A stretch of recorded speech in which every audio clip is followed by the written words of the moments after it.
mi wi'i dewgal ko an modi an min ɓeygu ma e dewgal ngal e kum bobo hummen kun ɗon ko kun woni ngal dewgal ko kun woni le couple kum bobo hummen ɗo non hikun hani nyamugol siko wura ma ko wona kun maya heña kun maya hege kum bobo hun ɗon kun nyamete makkun on ko giggol kum bobo hun no hana nyawndede ɗuma lekki makkun on ko si kala probléme ari kala nyaw ari probléme ari ko yon yewtiron no famodiriron nyawdon ɗum ɗon feƴƴon kum bobo hun hino handi e needi makkun on ko teddungal ngal sendotol ngal hakkunde mo be no hani teddingol oya haray non miɗo andi ka haala ɗo no weli fi ha haala kan no foti ha no wawi nanade ko ka kuuɗe ko ɗon metti fi wallahi ko ɗon mettani en fi kono ko ɗum ɗon wakkiloto ɗen si en wakkilike ha en huwi ha en faami ɗum ɗo en ɗaɓɓi no huwiren ɗum ka nder dewle men wallahi ko Allah daalani en kon dewgal ko welo en hewta e ɗum ko fes par ce que haray en wakkillanike yo Allah wallu en ɗum ɗo wawa aawade ka nder ɓeygureji men wawen faamude piiji ɗin e wakkilano ɗen fino ɗi wawira jooɗagol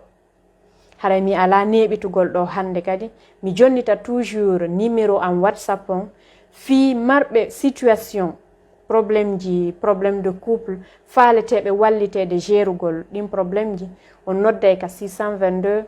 33 25 77 ko musidɗo mon on Mariama Siré Ba fondatrice page ɗo ɓendande desal haray ko Mariama Siré Ba Madame Diallo haray on sannama senditane en vidéo on partage moƴƴa ɓe abonaki ɓen mi torike on haray abonné ka page fi on waw nafitorde nafon siɓɓe mon nafon ɗimmoɓe mon senditon kadi vidéo on moƴƴa par ce que kono senditira o no o yajiri wo ko noon nafa kan ɗuɗirani jama on vidéo ji feƴƴuɗi ɗin en yewti no wiwɗen hari fi communication tawɗen ɗum ɗon no wondi e nafa moƴƴa wiwɗen joni communication on haray no wayta wasi ko ƴiƴan ɗan ka ɓandu neɗɗo on haray e nder couple on communication on ko ƴiƴan ɗan ka nder ɓandu couple on tigiri haray si ɗan ɗon heɓi probléme ɗen andi haray ɓandu ɗum fof heɓi probléme Ousmane Kankalaɓe awa haray meɗen hiwroɓe libériyaɓe men sanni on nani haray men sanni on ko tooli voilà hande wiwɗen en yewtay fi firtugol mathématiquement ko honno mathématique wiyete e pular wallito ɗon lankadi ko noon ko seeɗa min wawirta pular moƴƴa haray couple on mathématiquement parla wiwɗen hiɗen andi ka me en si go'o wano tawti go'o haray normalement ko ɗiɗi wonata meɗen e jam ceerno Kaliyanke Ba Linsan haray min hiwrike on onon kadi haray on yafoto en jaboto message ɗin si en gayni vidéo on si Allah jaɓi haray on fof e mon hiɗon hiwra hiwriɓe joni aroyayɓe ɓaawo hiwroyo on fof mi hiwrike on haray miɗo weltani kadi surtout wonɓe ardugol message ji ɗin ka privé haray du'aji mon ɗi yo Allah jaabinan en du'aji ɗin fof haray yo Allah nafir en kadi en continue vidéo men on wi'uɗen si go'o tawti go'o ka nder couple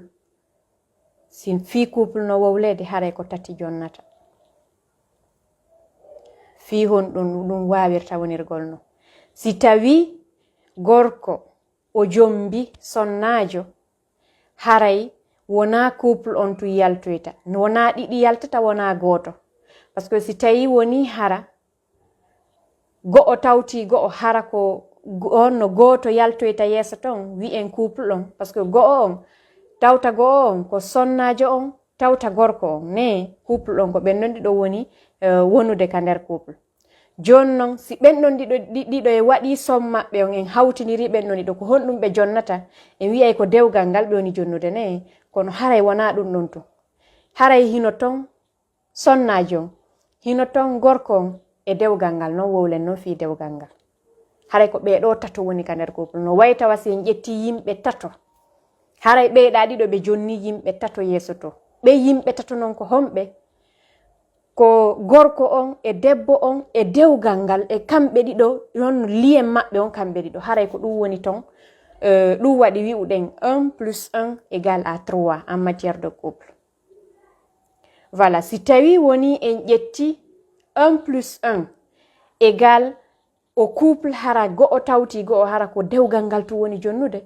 no way tawa so tawi hara en ƴetti ɗo wureere en ukki ɓe ɗiɗo noon ka nder wureere en taayini fiyen heɓu ye yaltinoy to noon neɗɗo gooto on neɗɗo gooto wona couple on kono haray wona no woniri si tawi woni en waɗiroyi noon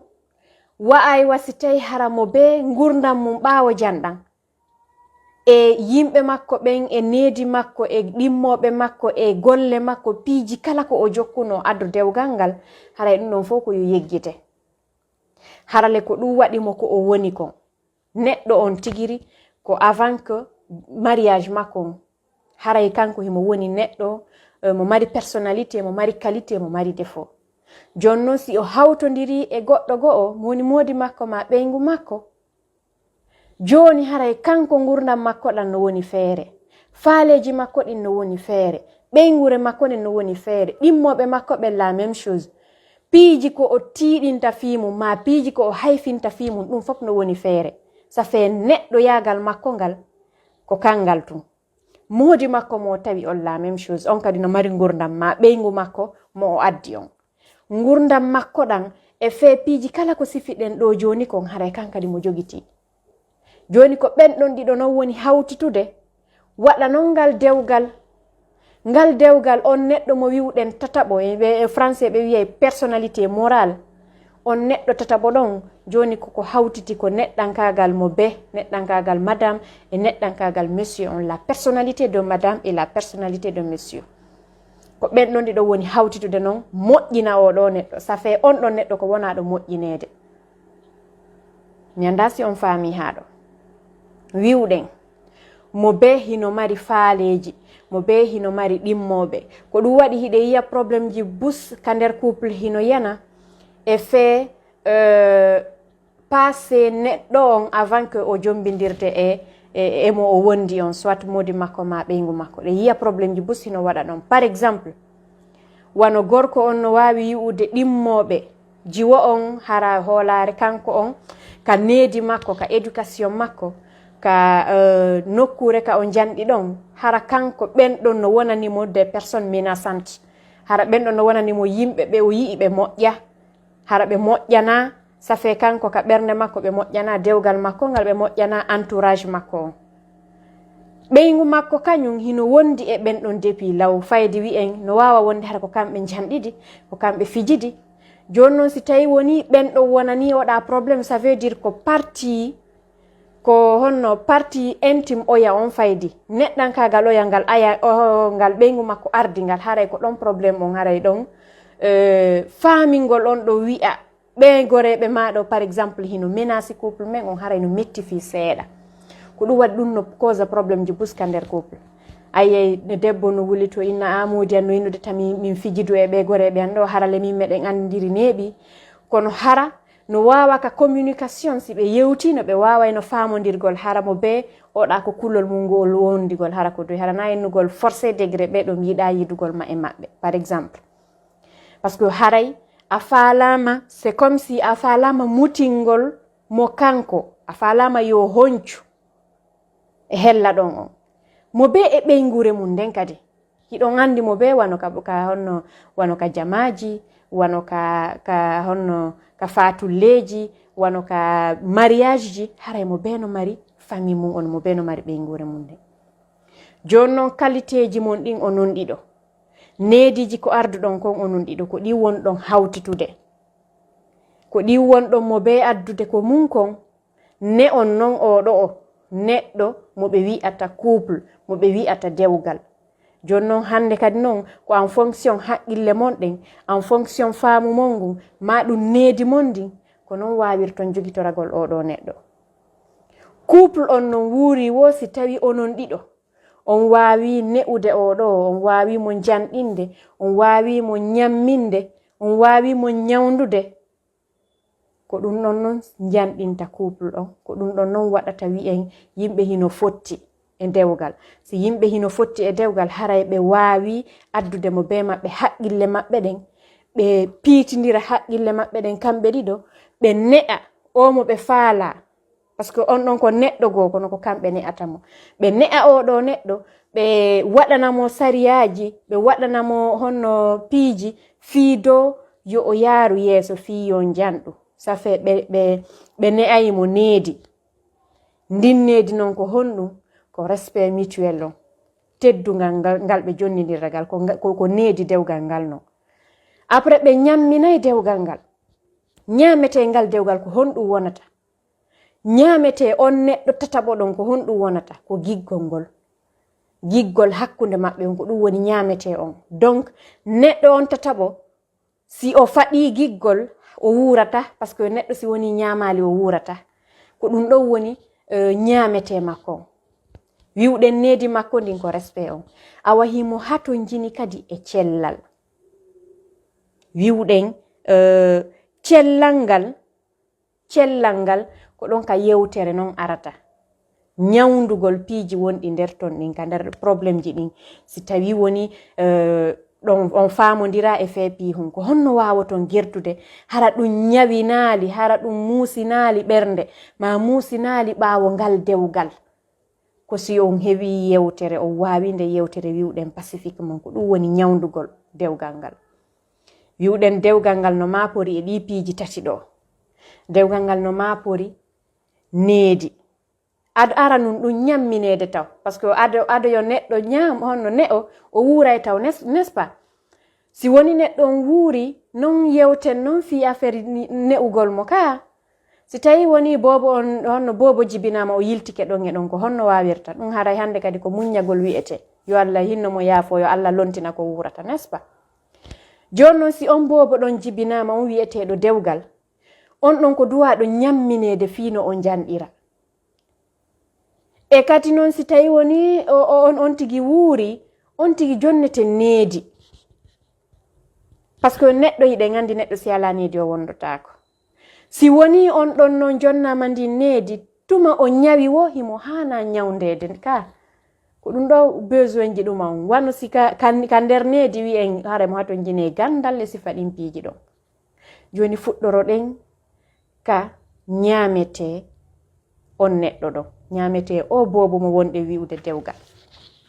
Wiwɗe ñaamete makko ko honɗum. Ñaamete on ko giggol.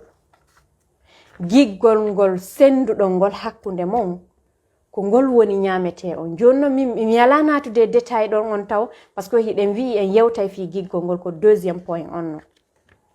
Deuxième point on non en senditay mo hammoƴƴa, kono en andi ñaamete taw on bobo fiyo o wuuru ko giggol ngol. Ɗimmun ɗum wi'uɗen on bobo ɗon himo duwa heɓude needi. Ndin needi ko teddungal ngal, ko respect mutuel mo jonnidirton on, ko ha honto modibbo teddini ɓeygu mum, ma ko ha honto an debbo teddinɗa modi ma. Parce que kamen ga hiɗen mari on explication teddungal e nder dewgal, kono mi anda si ɗum no faama moƴƴa. Ko neɗɗo on wona teddinede, wona goɗɗum ngo. Debbo on c'est obligatoire que yo teddi modi makko. E feenon no gasa en artoyey e vidéo yewten fiingal teddungal ngal wonɗe wolde ɗo fi mum, hara en détail e moƴƴa. Ɗo mi falatu yon andu on neɗɗo tataɓo mo wi'uɗen hino composi ngal dewgal, ko honɗum woni needi makko on ko ngal teddungal. Si teddungal ala dewgal, haray a yi'i dewgal bongal needi ko wowliren non, parce que en wi'ay ko payku wonɗen ƴettude joni, en wi'ay ko neɗɗo wonaɗo ne'ede. Si teddungal ala ton, haray gasali. Ngal teddungal ɗon kadi ngal waray dewgal ngal fi honɗum, sabuna hiɗe wawi yiwgol ɗo neɗɗo himo ñaami ha o haari, himo dari, himo laba, himo ɓorni ha moƴƴi. Si a wondi e makko seeɗa ni, a tawi o ala teddungal himo wondi e yawre o yawoto yimɓe ɓen doga e mo ka awa ko non woniri dewgal kadi affaire teddungal ngal si tawi tu yalti nder ton dewgal ngal maaye par ce que wonɓe ɓen moƴƴinumannade occupé ɓe ɓen dewgal ngal mo be dogira e feere par ce que neɗɗo yiɗa cippintinede Allah tigiri ko teddinɗo neɗɗo wala qad karamna bani adam Allah daali ɗum mo teddini neɗɗo ɗum noon ko neɗɗo fof woni a gorko woni a debbo Allah no teddinma wi'uɗen haray ñawdugol ngal dewgal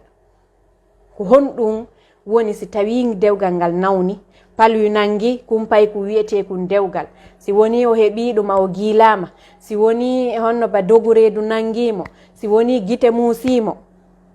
ɗum ɗon ko façon probléme ji ɗi wonɗen wowlirde ɗo ni none probléme ji arayɗi ɗin wonde none ara probléme hara ko fi paykoy none probléme ara hara ko fi mawɓen fi esiraɓɓen none probléme ara hara ko fi malde none probléme ara hara ko fi janngugol ko fi juulugol none probléme ara hara ko fi ngeygu hara piiji ɗin no façon ji probléme ji ko annduɗon kon fopno e couple hin couple on no haton jini kumpay ko no haton jini e ñawndede e hoore ɗum noon piggal sonko yennidiro ñaawoje ɗum ñawdata no wayta wasi tawi hara on tigi nawni palwi ɗo aynimo yo waalo tun hara o ƴettali lekki no gasa ara nun ɗum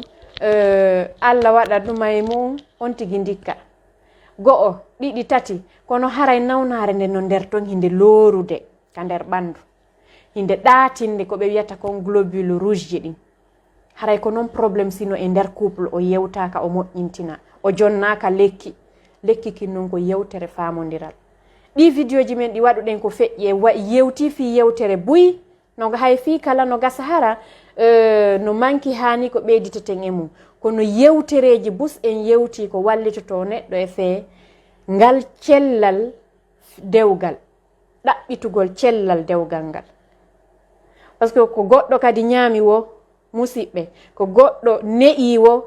si woni himo heɓude ñande wo nawnare nde maro nder ton hara nde ñawdaka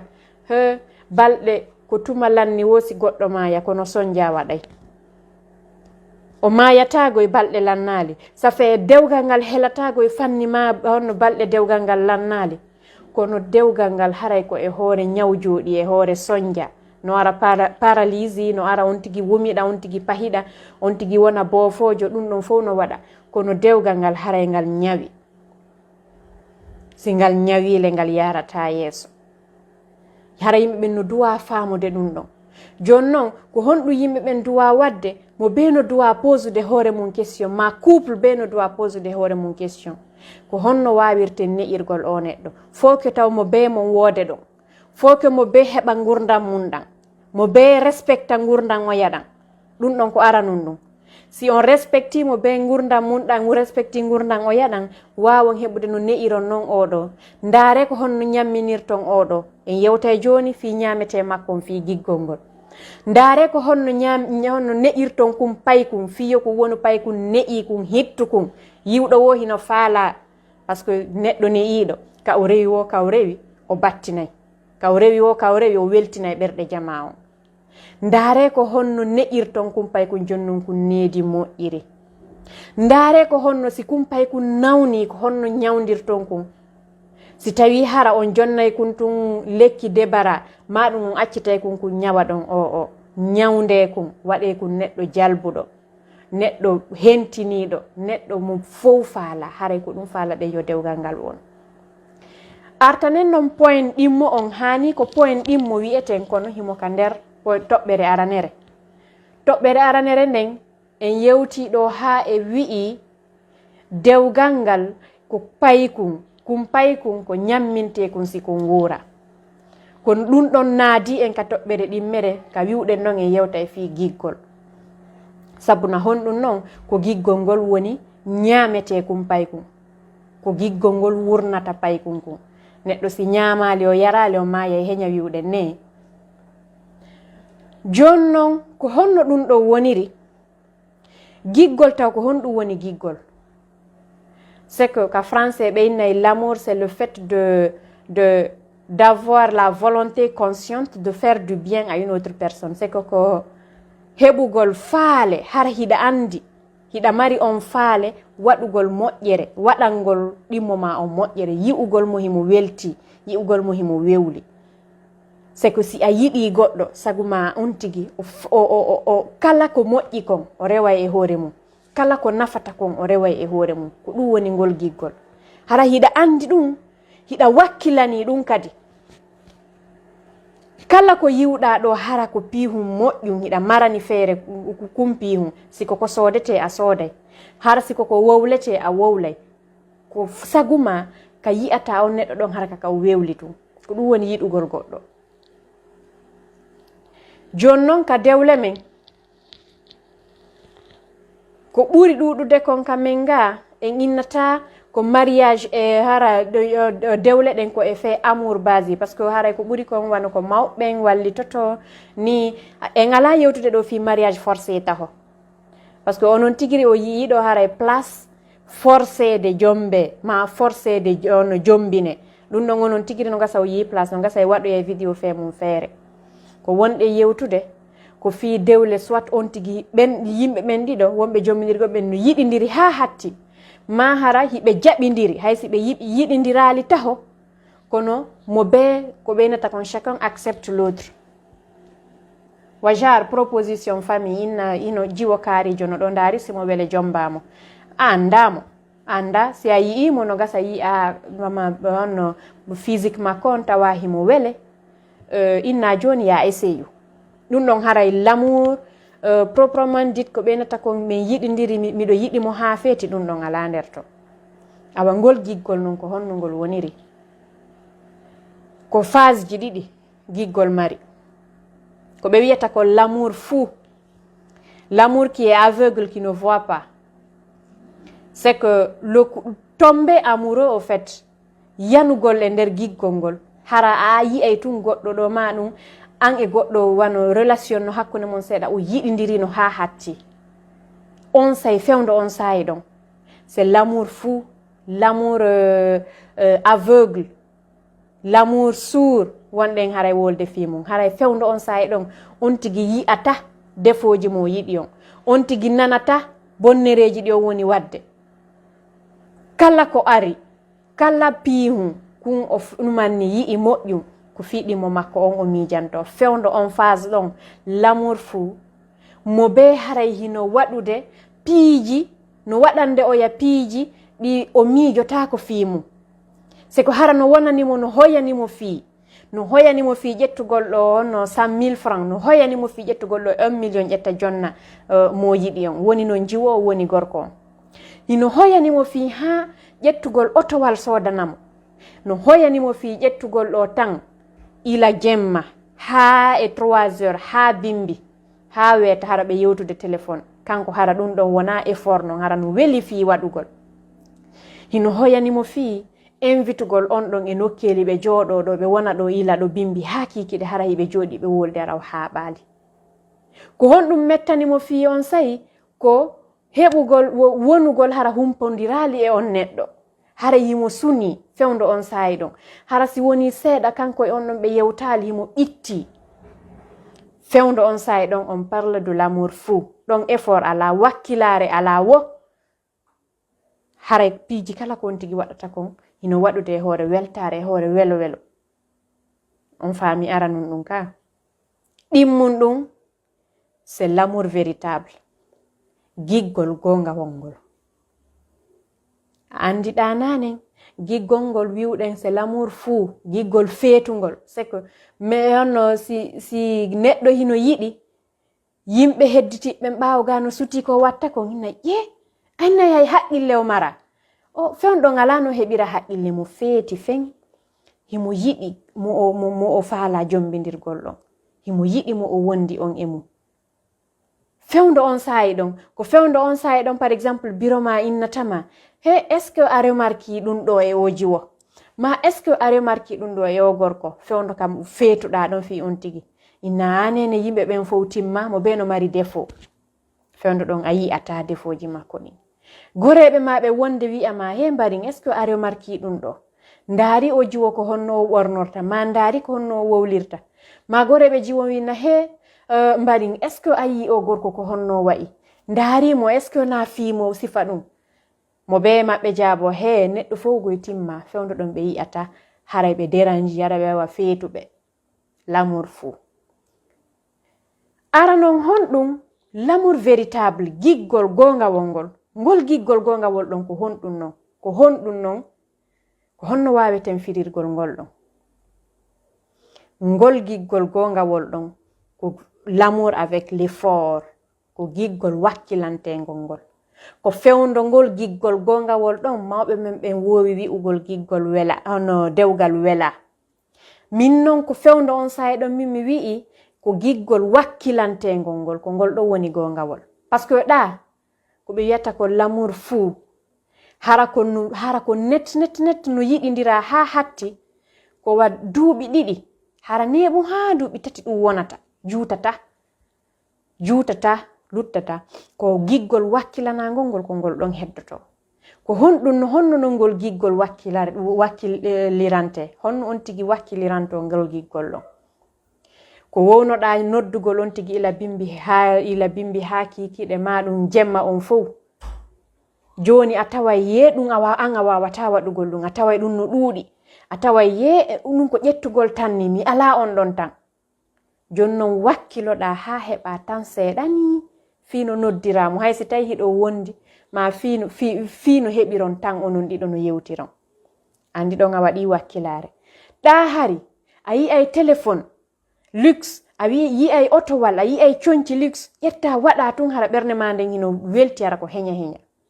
ɗum ɗon kaka amour fou ka giggol wakkilantengol ko ya ari yi'a inna ɗum no satti mbuuɗi ala nini ko ɗum no satti kono wakkilloɗa ha wonde ƴetta sooda naɓa par ce que hari hiɗa waɗayno joni noon giggol aranol ngol e ngol giggol ɗo l'amour fou et l'amour véritable transition no woodi ɓay on faami différence on yiiɗa piiji ɗin ko illi ko darda ko ɗon e ɗon woni wadde hara on tigi miijitaki ɗa on tigi ko si tawi waɗay ko ma wakkilano sina ɗum ala hay tefude ala hay ƴewde waɗata joni noon transition on ko ittata kon neɗɗo on giggol feetugol ngol ɗa giggol aranol ngol addaka giggol véritable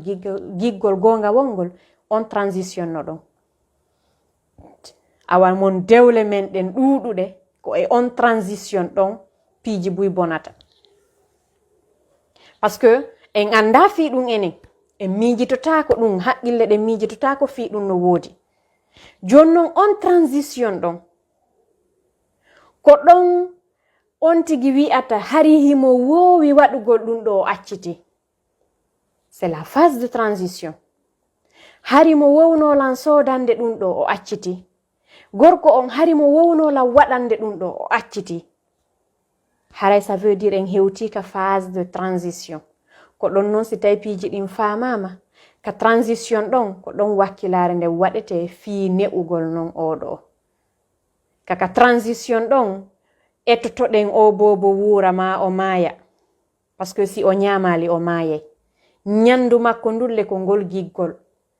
ngol ɗon giggolle ko wakkilantengol ngol ɗon giggol wona fijundaaro wona ɗuma wona ƴettugol ɗo waɗira piiji ɗin ɓay tun hino mari adrénaline mum on hino towi hino yiɗi hino ɗumanni fewndo on transition ɗon ko ɗo yi'ata defoji neɗɗo on ko ɗon famata anda wayi o neɗɗo na timmuɗo ko ɗo andata o neɗɗo bien que hiɗa yirnomo qualité ji buyi hiɗa yirdemo ka a yiɗa yiwde e hoore makko fewndo o transition ɗo ko ɗo famata ɗum ko fewndo o transition ɗo wonde addata couple ha mo be lando inna ko fi hon ɗum mi jombidiran yewotode par ce que a yi'ay noon gonga kan ɗo tigiri hara hika laaɓi ko piihu gotum wawata wallitagol ɗon feƴƴugol ɗon gosi on wakkilanike on andi way neɗɗo on neɗɗo wiyeteɗo dewgal ɗon couple on ɗon ko boobo hun non ko duwa ko ñamminede ko du'a ko ne'ede fewndo on sa e ɗon ɗum ɗo waɗata awa haray mi anda si tawi woni faamike seeɗa e si tawi ko honno woniri video men on heɓi 30 minutes miɗo andi no woni intéressant yewtere nden haray no intéressude jama o moƴƴa kono fof que ɗuyten seeɗa tanji ɗin fi wallitagol aroyeɓe dargol ɓen ɓaawo surtout menen wonirɓe hellagaɓe haray dargol video ji juutuɗi ɗin no mettani men fi famane en ɗo piihu gotum mi fuɗɗito mi wi'i dewgal ko an moodi an min ɓeygu ma e dewgal ngal e kum bobo hummen kun ɗon ko kun woni ngal dewgal ko kun woni le couple kum bobo hummen ɗo non hikun hani ñamugol siko wuura ma ko wona ko maya e heña ko maya heege kum bobo hun ɗon ko ñamete makkun on ko giggol kum bobo hun no hana ñawndede ɗuma lekki makkun on ko si kala probléme ari kala ñaw ari probléme ari ko yon yewtiron no famodiriron ñawdon ɗum ɗon feƴƴon kum bobo hun hino handi e needi makkun on ko teddungal ngal sendotol ngal hakkunde mo be no hani teddingol oya haray non miɗo andi ka haala ɗo no weli fi ha haala kan no foti ha no wawi nanade ko ka kuuɗe ko ɗon metti fi wallahi ko ɗon mettani en fi kono ko ɗum ɗon wakkilotoɗen si en wakkilike ha en huuwi ha en faami ɗum ɗo en ɗaɓɓi no huuwiren ɗum ka nder dewle men wallahi ko Allah daalani en kon dewgal ko welo en hewtay ɗum ko fes par ce que haray en wakkilanike yo Allah wallu en ɗum ɗo wawa aawade ka nder ɓeygureji men wawen faamude piiji ɗin e wakkilanoɗen fi no ɗi wawira jooɗagol haray mi ala neɓitugol ɗo hande kadi mi jonnita toujours numéro am WhatsApp on fi marɓe situation probléme de couple faaleteɓe wallitede gérugol ɗin probléme ji on nodday ka 622 33 25 77 ko musidɗo mon on Mariama Siré Ba fondatrice page ɗo ɓendande desal haray ko Mariama Siré Ba Madame Diallo miɗo andi ɗum ɗo welay noon yette Diallo ɓe boyi simi wi ɗo Madame Diallo probléme ala haray welte hande miɗo andi waɗe concert amon kala yette Diallojo wonɗo suivugol ɗum ɗo hande ɗumanne imme tappon gimɓe seeɗa amon saabu weltare komi woni Diallo kon en laala